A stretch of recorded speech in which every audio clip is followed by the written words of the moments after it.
Hello everyone, मेरा नाम है अंकुर वबेले और मैं आप सभी का स्वागत करता हूं मैग्नेट ब्रेन्स हिंदी पर।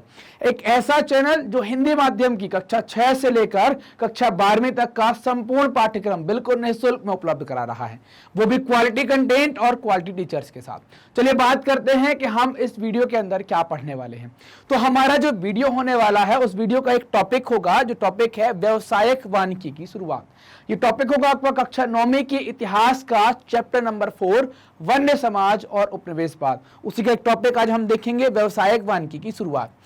तो चैप्टर का नाम तो हमें क्लियर था, पहले भी हम इसके कई सारे वीडियो देख चुके हैं तो आपको पता होगा। अब जो बात आई है जिसमें कहा गया है कि व्यवसायिक वानिकी की शुरुआत है ना, ये कहा जा रहा है कि व्यवसायिक वानिकी की शुरुआत है ना, क्या कहलाता है ये? कमर्शियल फॉरेस्ट्री क्या कहलाती है? तो वानिकी का मतलब समझ गए ना, पहले यहां पर अपन नाम समझ ले।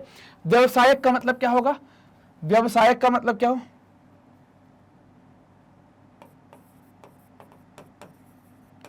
व्यवसायिक का मतलब क्या हो जाएगा? तो व्यवसायिक का मतलब हो जाता है व्यापार से संबंधित।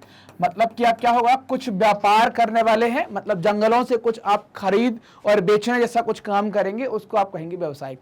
अब वानिकी की बात कर रहे हैं तो ऐसा व्यापार जो जंगलों का होगा, है ना। किसकी बात कर रहे हैं? वानिकी की बात कर रहे हैं। तो ऐसा व्यापार जिसका संबंध सीधा जंगलों से होगा उसको क्या कहेंगे? व्यवसायिक वानिकी। मतलब जंगल लगाए ही इस हिसाब से जाएंगे कि क्या कर दिया जाए, उनका व्यापार कर लिया जाए, उनसे पैसा कमाया जाए। जंगल इस उद्देश्य से ही लगाए जाएंगे। जंगल लगाने के पीछे ये उद्देश्य नहीं होगा कि पर्यावरण को सुरक्षित करना है। जंगल लगाने के पीछे पहला उद्देश्य ये नहीं होगा कि जंगल होना चाहिए। पहला उद्देश्य क्या होगा कि इससे हम कितना फायदा कमा सकते हैं। अगर इस पर्पस से कोई जंगल लगाया जा रहा है तो उसको क्या कहेंगे कि वो जो फॉरेस्ट्री लगाई जा रही है, वो जो वन लगाया जा रहा है, वो क्या है? व्यवसायिक स्तर पर लगाया गया है कि हम उससे पैसा कमाएंगे। देखना यहां पर समस्या क्या थी, भारत में एक चलन चल रहा था। अगर आप देखें हमारे यहां पर जो वन थे, इन वन को काटते थे। कौन लोग काटते थे? इन वन को काटते थे वो लोग जो झूम खेती या घुमंतू खेती किया करते थे। मतलब जो क्या है, एक जगह से दूसरी जगह खेती करते। क्या करेंगे? वो जंगल काटेंगे, वहां उसकी राख मतलब जला देंगे, उसकी राख में खेती करेंगे, 3-4 साल खेती करेंगे, उसको छोड़ के चले जाएंगे। कुछ दिनों बाद वहां पर फिर से पेड़ आ जाएंगे छोटे छोटे। अब यहां पर हमारे यहां पर जंगल है वो स्पेसिफाइड जंगल नहीं थे। मतलब ऐसा नहीं था कि जंगल में एक ही प्रकार का पेड़ है, मिक्स प्रकार के पेड़ हो जाया करते थे। वो फिर अगली जगह चले जाएंगे, खेती करेंगे, 4-5 साल बाद फिर आएंगे वापस, उसको फिर साफ करेंगे, खेती करेंगे। ये कहलाती है, इसको कहते हैं हम झूम खेती। तो झूम खेती हो रही थी। अब अंग्रेजों का भारत में प्रवेश हो गया, अंग्रेज भारत में आ गए। अंग्रेज भारत में आए तो उनको बड़ी समस्या होने लगी। तो अंग्रेजों को जंगलों की जरूरत थी। क्यों थी? क्योंकि वो लोग यहां पर जहाज और रेल की पटरियों के लिए लकड़ी चाहते थे। अब ये जहाज और रेल की पटरियों से आप ये मत समझना केवल भारत के लिए। भारत में तो उनको डालना था, भारत के साथ साथ कहां ले जाना था?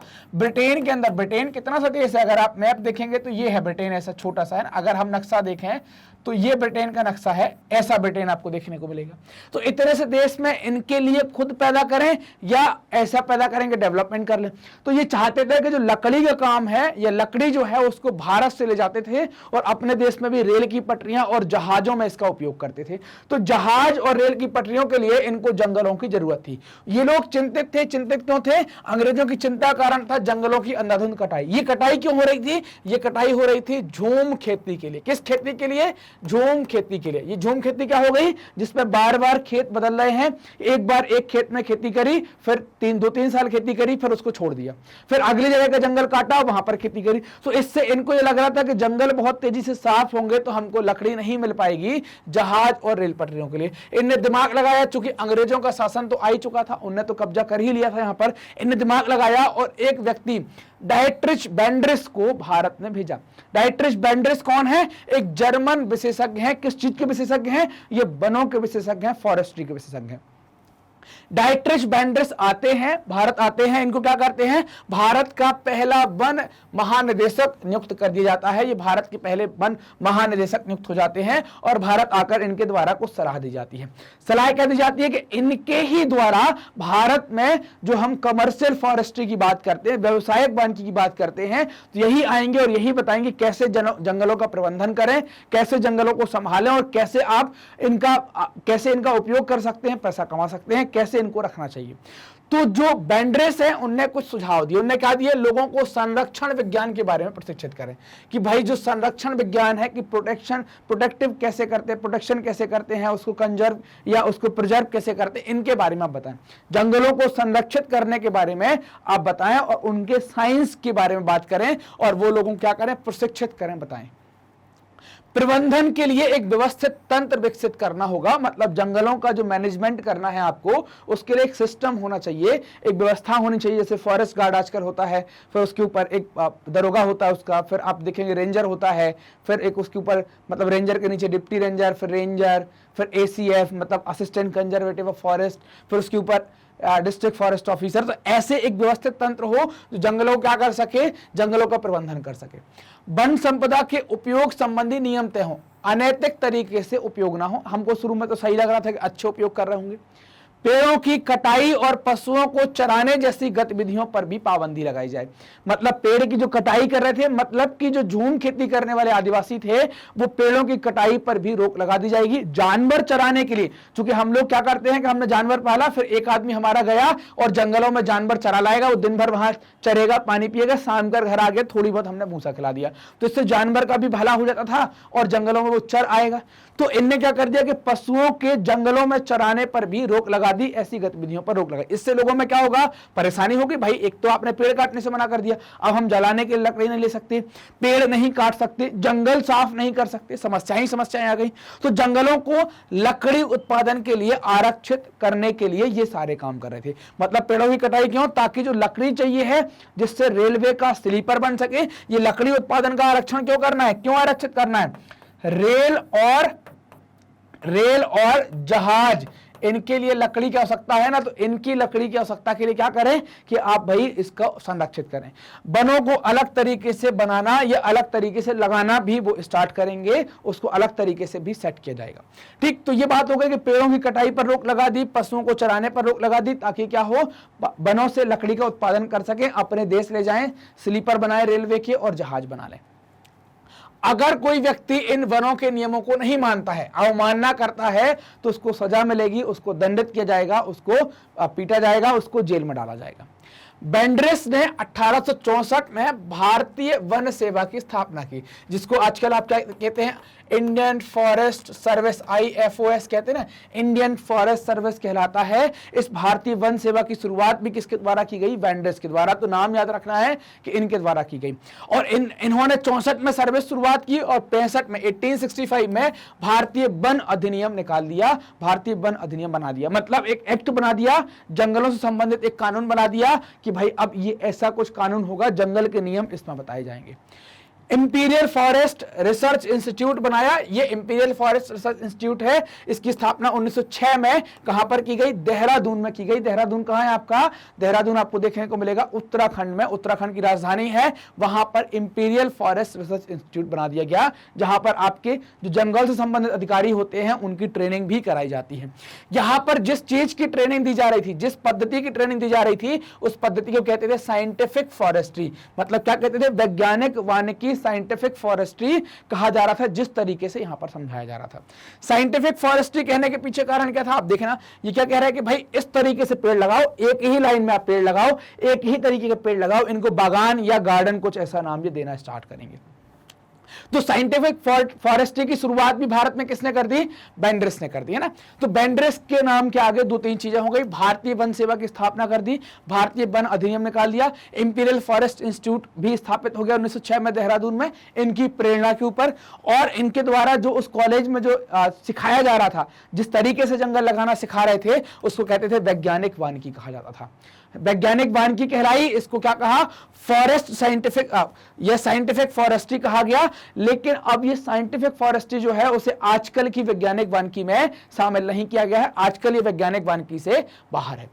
वैज्ञानिक वानिकी के नाम पर विविध प्रजाति वाले, अलग अलग प्रजाति वाले जो पेड़ थे, जो प्राकृतिक वन थे, उनको काट दिया गया। हमारे यहां पर जो जंगल होते हैं ना, वो कैसे होते हैं, उनमें विभिन्न प्रकार के पेड़ होते हैं। कैसे, आप देखेंगे कैसे विभिन्न प्रकार की, जैसे आम भी है, आंवला भी है, नीम भी है, महुआ भी है, साल भी है, शीशम भी है, सब प्रकार के मिक्स पेड़ होंगे। तो ये वैज्ञानिक वानिकी के नाम पर ये मिक्स मतलब विभिन्न प्रकार की प्रजातियों के जंगल थे, उनको साफ किया जा रहा था और उनकी जगह क्या कर रहे थे कि सीधी पंक्ति में एक ही किस्म के पेड़ लगाए जा रहे थे और एक ही किस्म के ये पेड़ लगाना, इनको इन्होंने नया नाम दिया जिसको बागान कहते थे, है ना। ये इस तरीके से एक ही किस्म के पेड़ लगा देंगे, यहां पर एक ही लाइन में लगा देंगे और इसको क्या कह देंगे, इसको बागान कहना स्टार्ट किया था। भारत में ये चलन नहीं था, भारत में मिक्स लगाते थे पेड़, अलग अलग प्रकार के सब मिक्स लगा दिया। इनने एक ही प्रकार के पेड़ लगाना स्टार्ट किया कि आप एक ही प्रकार के पेड़ लगाइए, जिनको बागान नाम दिया गया। वन विभाग के अधिकारियों ने जंगलों का सर्वेक्षण किया, विभिन्न किस्म के पेड़ों वाले क्षेत्रों को नाप जोख और वन प्रबंधन के लिए योजनाएं बनाई। मतलब अलग अलग जंगलों का इनने दौरा किया, दौरा करके जो जैसे कई सारी जगह में पता चला कि इस वाले जंगल में ये वाली लकड़ी की बहुतायत है, उनको नाप तौल किया, उनका अंदाजा लिया और फिर उनके लिए योजनाएं बनाई। इनको काटेंगे या काट कर फिर कैसे लगाएंगे, क्या करेंगे, ये सारी ये क्या कौन कर रहे थे, वन विभाग के अधिकारियों के द्वारा ये सारी स्कीमों पर ध्यान दिया जा रहा था, या ये सारी स्कीमें बनाई जा रही थी, प्रबंधन किया जा रहा था, उनको बाद में अप्लाई किया जा रहा था। उन्होंने यह भी तय किया कि बागान का कितना प्रतिशत प्रतिवर्ष काटा जाएगा। मतलब कोई एरिया में मान लीजिए कि यहां पर इन्हें जंगल लगा दिया, तो ये तय करेंगे कि हर साल इतना काटेंगे, फिर अगले साल इतना काटेंगे, अगले साल इतना काटेंगे। मतलब जो काटा जा रहा था, काटाई के बाद जो खाली जमीन है उस पर क्या करेंगे, दोबारा से पेड़ लगा देंगे। अब ये ऐसा क्यों कर रहे थे, ये ऐसा इसलिए कर रहे थे ताकि यहाँ की लकड़ी का उपयोग कर सकें, उस लकड़ी का व्यापार कर सकें, रेलवे और जहाज में उसका उपयोग हो सके, ताकि क्या हो, पुनः पेड़ लगाएं और कुछ ही वर्षों में वो पेड़ क्या हो, कटाई के लिए तैयार हो जाएं। कटाई से क्या होगा, लकड़ी मिलेगी और लकड़ी मिलेगी तो क्या करें हम, रेलवे और कहां पर दे दें, जहाज के लिए दे दें। तो ये व्यवसायिक वानिकी की शुरुआत कुछ इस तरीके से होती है कि भाई अब पेड़ लगाएंगे, वो कमर्शियल लेवल पर उनको काटा जाएगा। अब आजकल लोग लगाने लगे हैं, बोले शीशम का पेड़ लगा, सागौन के लगा दूं, चंदन के लगा दूं, क्या होगा, बोले इसको बाद में काटेंगे और बेचेंगे। हमें पर्यावरण से मतलब नहीं होता, हमें अपने फायदे से मतलब होता है, हम अपने प्रॉफिट के बारे में ध्यान देते हैं। क्लियर है बात। तो अब जो वन अधिनियम आया था 1865 में, इस वन अधिनियम में 2 बार संशोधन हुए, 1878 में और 1927 में, है ना। एक एक्ट बना दिया कि भाई जंगलों को कैसे चलाया जाएगा, उसका एक कानून बना दिया जिसको कहते हैं वन अधिनियम 1865।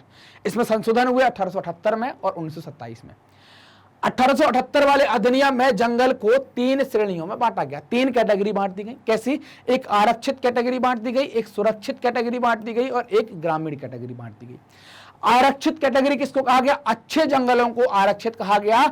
इन जंगलों में उपयोग के लिए कुछ भी नहीं ले सकते, ना लकड़ी बीनने जा सकते, ना फल बीनने जा सकते, ना जानवरों को चराने जा सकते। मतलब कि ये आरक्षित वन का पूरा उपयोग कौन करने वाले हैं, तो इन आरक्षित वन का पूरा उपयोग अंग्रेज करने वाले हैं। ये काटेंगे और कहां ले जाएंगे, अपने देश में ले जाएंगे या भारत में रेलवे में इसका उपयोग करेंगे। सुरक्षित और ग्रामीण जो वन है, यहां पर घर बनाने या ईंधन के लिए लकड़ी ले सकते थे, इसकी यहां पर छूट होती थी। इनको सुरक्षित और ग्रामीण वन कहा गया था। आरक्षित वन क्लियर, सुरक्षित और ग्रामीण वन क्लियर। तो यहां पर हमने क्या बात की, यहां पर हमने देखा कैसे व्यवसायिक वानिकी की शुरुआत हुई। व्यवसायिक वानिकी के पीछे हमने देखा कि वेंडिस भारत आते हैं, कुछ करते हैं, यहां पर एक्ट निकाला, एक स्कूल बनाया है ना, और उनने यहां पर कुछ साइंटिफिक जो फॉरेस्ट्री या वैज्ञानिक वानिकी की बात की, और उसमें एक ही किस्म के पेड़ लगाएंगे जिनको बार बार काटा जाएगा, जमीन खाली होने पर फिर से पेड़ लगाया जाएगा। पेड़ काटा क्यों जा रहा है, ताकि उसका हम कमर्शियल यूज करें, व्यापार के अंदर, रेलवे की पटरी बनाने में, जहाज बनाने में, वर्तमान में खेल खिलौने बनाने में, फर्नीचर बनाने में, ताकि क्या हो, काट कर वो जमीन खाली हुई, वहां पर फिर लगा दिया, अगली जमीन काटी। इससे हमारा साइकिल भी चलता रहेगा, हमें लकड़ी का उत्पादन भी मिलता रहेगा और हम क्या करेंगे, हमारा व्यवसाय भी चलता रहेगा। क्लियर है बात। मैग्नेट ब्रेन्स ने आपकी सुविधा के लिए अपनी एक वेबसाइट बनाई है। वेबसाइट का उपयोग करने के लिए गूगल पर टाइप करेंगे मैग्नेट ब्रेन्स, magnetbrains.com। जैसे ही टाइप करेंगे आप ऐसी एक वेबसाइट में प्रवेश कर जाएंगे। वेबसाइट में प्रवेश करते ही आपके सामने यहाँ पर कोर्सेज आएंगे। कोर्सेज आते ही आपको क्या करना है, सिलेक्ट करना है कि English medium, Hindi medium, spoken, NTSC, olympiad, जो भी आप संबंधित है, जिस भी ग्रुप से जो भी आप वीडियो देखना चाहते हैं, आपने हिंदी मीडियम पर सिलेक्ट किया। सिलेक्ट करते ही क्या हो जाएगा, आपके सामने सारी क्लास ओपन हो जाएगी। आप जिस क्लास के हैं उस क्लास पर क्लिक करेंगे। आप 9th क्लास के हैं, आपने क्लिक किया। क्लिक करते ही क्या होगा कि ऐसा आपको क्लिक करते ही क्या होगा कि आपको ये सारे वीडियो यहां पर दिख जाएंगे। इसमें से जो सब्जेक्ट आपको देखना है, सब्जेक्ट देखते ही क्या होगा, जैसे आप सामाजिक विज्ञान का हिस्ट्री देखना चाहते हैं, षष्ठी का, आपने यहाँ पर क्लिक किया, वॉच नाउ पर क्लिक करते क्या होगा कि उस सब्जेक्ट के सारे चैप्टर ऐसे खुल जाएंगे। भाई जिस चैप्टर पर जाना है क्लिक किया, जो टॉपिक देख रहा है उस टॉपिक के सामने वॉच नाउ दिया है, वॉच नाउ पर क्लिक किया, वीडियो क्या हो जाएगा, प्ले हो जाएगा। वीडियो देखा, देखने के बाद लगता है कि अगले वीडियो पर जाना है तो नेक्स्ट वीडियो के बटन का उपयोग करेंगे, अगले वीडियो पर चले जाएंगे, अगले वीडियो पर जाएंगे और आप आसानी से अपनी पढ़ाई कर पाएंगे। ये सब कुछ आपकी सुविधा के लिए किया गया है ताकि आप परेशान ना हो और आप अच्छे से अपनी पढ़ाई जारी रख सकें या पढ़ सकें। मैग्नेट ब्रेन्स हिंदी माध्यम के विद्यार्थियों के लिए कक्षा 6 से लेकर कक्षा 12वीं तक का संपूर्ण पाठ्यक्रम बिल्कुल निःशुल्क में उपलब्ध करा रहा है। ये वीडियो प्राप्त करने के लिए आपको करना क्या है, आप मैग्नेट ब्रेन्स हिंदी को सब्सक्राइब करें, जो भी वीडियोस आते हैं उन्हें लाइक करें, शेयर करें और कमेंट कर भी बताएं कि आपको वीडियोस कैसे लग रहे हैं। धन्यवाद।